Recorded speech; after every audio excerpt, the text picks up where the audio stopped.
It took me over 5 tries over the course of 3 months, but I finally did it. I was finally able to sit through the entire duration of Monsters of California, the film by Tom Delonge, in one sitting. It was the hardest thing that I had to do all year long. I couldn't believe how poorly paced, how poorly acted, how poorly written this entire thing was that I just had to bail out of it 4 or 5 times earlier this year when it came out, okay? But I knew that this was content. I knew that I had an obligation to the UFO crowd out there to do my due diligence and go out there and watch this film, because I'm Dan Frampton. I'm the internet's most ruthless gatekeeper, and I'm always out here gatekeeping Tom DeLonge and Blink-182 the way that Scott Rayner intended. So yeah, the movie's bad. The movie's really bad. The movie's not really a great film, okay? So I don't care if I spoil this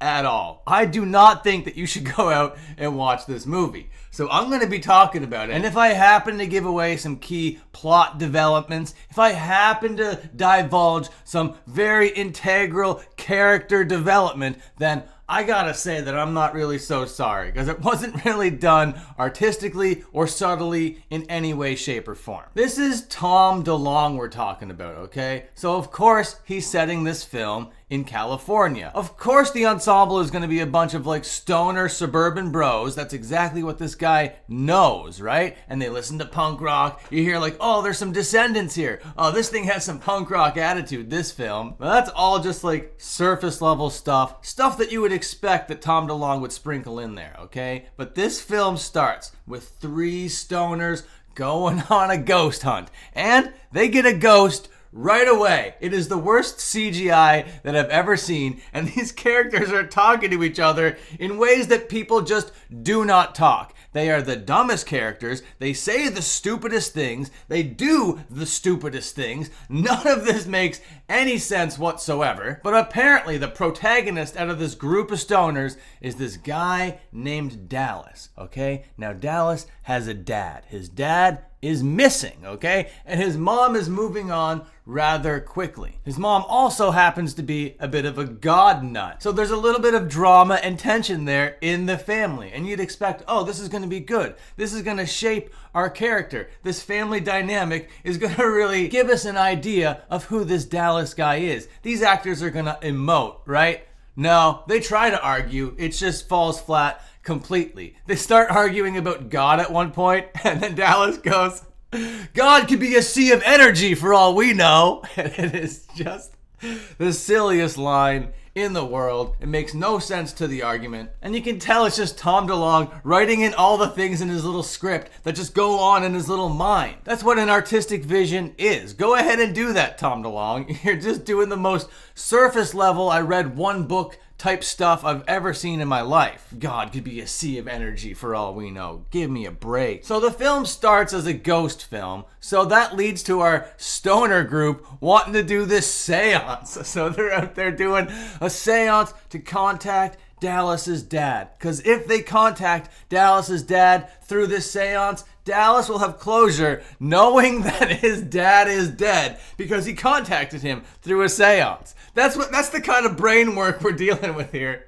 with these characters. It is so silly. But during this seance, there's the one friend. His name is Toe, okay? He is like the stoneriest of the stoners. He's the comedic relief, okay? And not one chuckle did Toe get out of me, okay? And I'm a stoner. You'd expect me to enjoy these characters and find them relatable, at least in some way. But nah, it's just surface level, boring, stereotype stuff. Anyway, Toe finds these documents, these top secret documents, because they're hidden in a Playboy. So Toe goes in for the Playboy, he opens it, and he's like, oh my god, look, top secret alien documents. And then Dallas comes over, Dallas is like, oh no, this is now an alien film apparently. Look, there's documents, they're top secret. Oh my god, there's this GPS device that's gonna lead us to different places on the map. So now it's a video game with a map system. Like, okay, Tom DeLonge, what are you doing? Okay, so we got a ghost film, we got a seance, we got a family drama, and I'm not even getting started here. Now it's a UFO film with mystery and a video game map system going on here. You might as well put up a HUD so I can like count how many like lives and points we have at this point. And I forgot to mention, to add to this family dynamic, there's an Uncle Jim.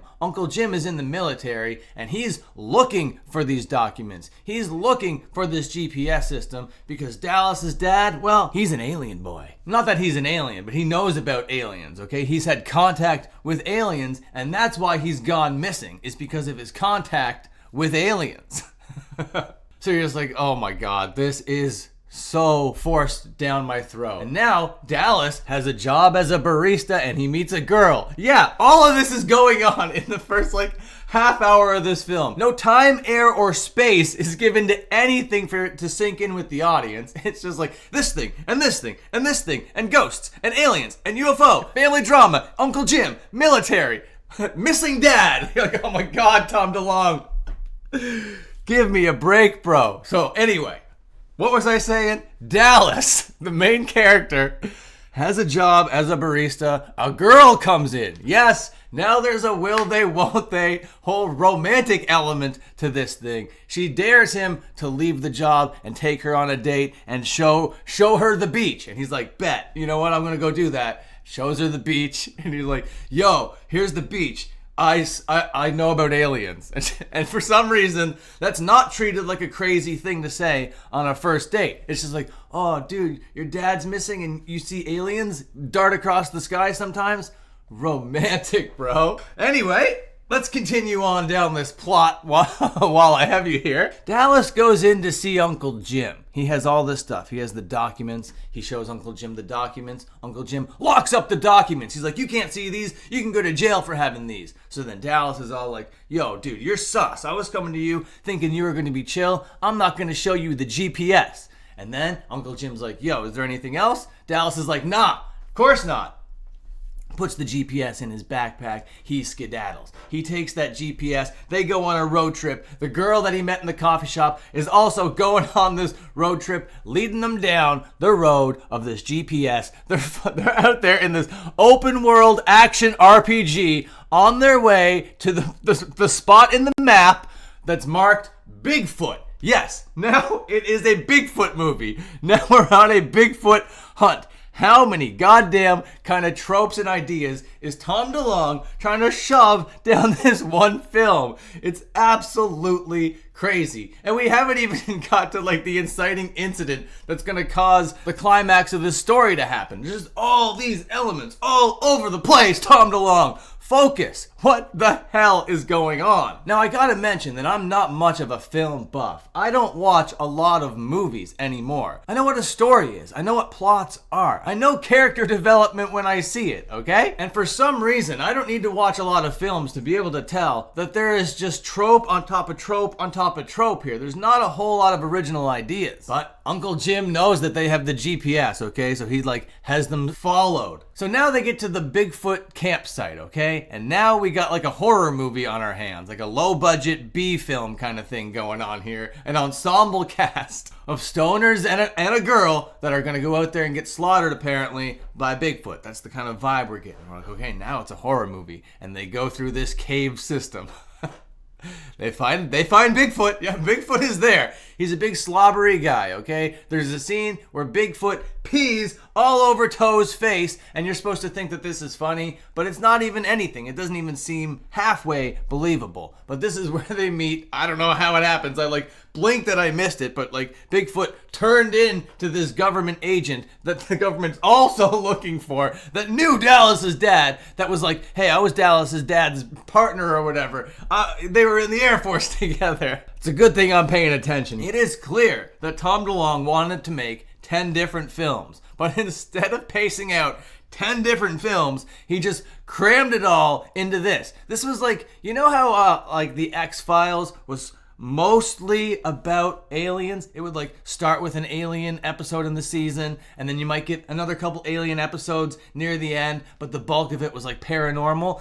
That's what like Tom DeLonge did in this one movie, but there was no Agent Scully or Agent Mulder to make it halfway engaging to watch. There's absolutely no focus on any of the elements that Tom DeLonge presents in this film. Therefore, there is no tension. And after this Bigfoot stuff, Dallas comes home, he's all ragged, and he finds his mom sitting down with this guy, and this guy's like, oh, we're getting married. We want you to move to some other place that isn't here, and we want you to forget about your dad. And Dallas freaks out, and they have this big blow-up argument. It's a big thing. Dallas storms out. Do you think we ever hear about this ever again? Never. This whole thing is just totally forgotten about. And it's like this big, emotional, family drama type thing that involves replacing the dad, which is integral to the story that's going on right now. And you'd think that that family drama would inform like the development of Dallas's character even outside of the house, but it has no bearing on it whatsoever. He doesn't mention that his mom's trying to like replace his dad. None of that even like affects his emotional state. It's just there for some reason. I hate this movie. This movie sucks so much, okay? It has so many wince and literal cringe moments in it that I don't know if I could say it's so bad it's good, but some of the dialogue, my God, is so bad it's good. There's this line where Dallas is doing like this inner monologue, this soliloquy as he's like walking through trying to like, I don't know, digest everything that goes down, and he goes, they say our brain is a transducer. Do they? Is that what they say? Nobody thinks that, Dallas. Nobody says, they say our brain is a transducer. And it's just like peppered with all these things that people would just never say, okay? And then anyway, I am going to give away the ending of this movie. I do not give a shit, okay? I do not respect this as art. I do not respect this as film. Okay, so Dallas is out there in the middle of the field because this other government agent that was apparently Bigfoot at one point knew that there was another event happening. So they go to the area. They go to the coordinates where this event is happening, and this event is a UFO event. A UFO comes through, but it's just shown as a bunch of lights in the sky. It's dumb as hell. So lame. They could have put a little bit of time into this. And anyway, Dallas gets abducted foot first. Looks like they took a picture of him in front of a green screen and just like dragged him up in After Effects. It's the cheapest looking shit ever. But apparently, this abduction was a good thing. Dallas was a brave man. He walked forward. He was like, abduct me, Mr. Aliens. And the aliens gave him back to the world. He kissed the girl. Everybody was happy. They didn't tie up the family drama. Our brains are transducers. Roll credits. Literally the stupidest movie in the entire world, okay? This thing sucks ass. Tom DeLonge, better luck next time, bud. Actually, there shouldn't be a next time. Please, stop making films. I will say that Richard Kine's performance as Dallas's dad's former partner or whatever who took them to the event, his performance, and being the only guy that you would ever recognize in this entire film, he actually does okay given the crap that he's given in this script, okay? But I gotta still say that it doesn't save it. It's still 2 thumbs way down. Okay, I'm gonna get out of here right now. Please remember to like, comment, and subscribe. And until my next upload, watch one of these other uploads. All right, see you later.